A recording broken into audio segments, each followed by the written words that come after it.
Varlamore is coming out in just a few days, and I wanted to give you a deep dive on everything we know so far about Perilous Moons. Starting off, I believe you will have to do a quest, probably called Perilous Moons.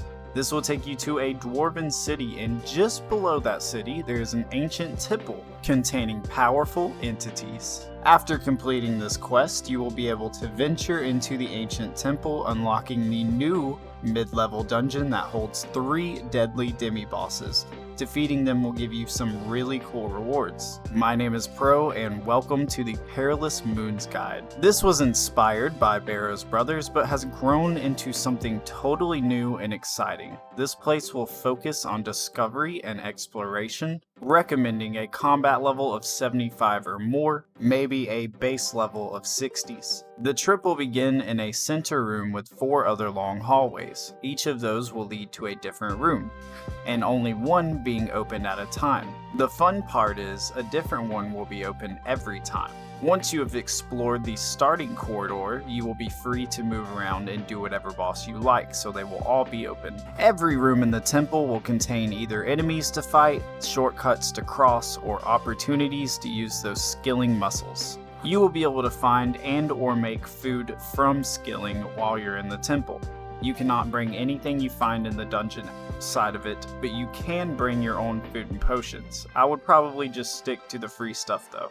While inside the dungeon, you will find many things to fight, and these will give you stuff like bones, herbs, and XP. You will have base camps around the dungeon that will let you store and retrieve tools for hunter, fishing, and other gathering skills. Okay, so after you've spent time gearing up and making supplies, it's time for you to take on the demi-bosses. Your chance at loot depends on how many of them you defeat, so you won't have a problem with time or anything. Defeating all 3 will give you the best chance at good loot. Unlike the Barrow's Brothers, these bosses can be fought with your friends. They cannot be killed, so our job is to distract them to ensure they remain contained inside the temple. Instead of having one big health bar for everyone involved, everyone will have their own health bar to deplete.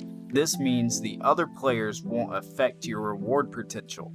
However, this means that the boss will attack everyone as a collective using the environment. Each of the bosses will also provide teachings of the necessary skills you will need for harder content that you may want to do in the future. I will say one thing, you're going to want to have a lot of defense here. Each boss will have its own way of lowering your defense. When they attack, it will hit you 3 times, each being harder than the last. But if one of them hits a 0, it will make the others also hit 0s. So if they hit a 0 the first time, it'll also hit a 0 the second and third time. If they hit a 0 the second time, it will hit a 0 the third time. And moving on to the juicy part, we are going to have 3 new sets of armor and weapons. Number 1 being the Blood Ranger with dual machete things for melee. The set effect gives you a chance to activate Bloodthirst, which makes your next attack 1 tick faster.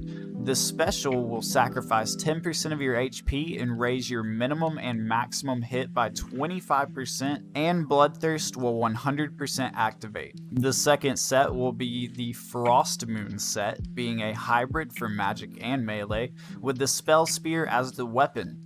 The set effect is that your next melee attack will not be affected by action delay. It only works with the spear. The special will increase damage the longer a target is bound when hit with the spear. The third set is the Eclipse, with the Eclipse as the weapon. This will be a ranged set, but it will roll on your melee strength. The set effect is that you have a 20% chance to inflict burn, which your target will take 1 point of damage every 4 ticks for 40 ticks.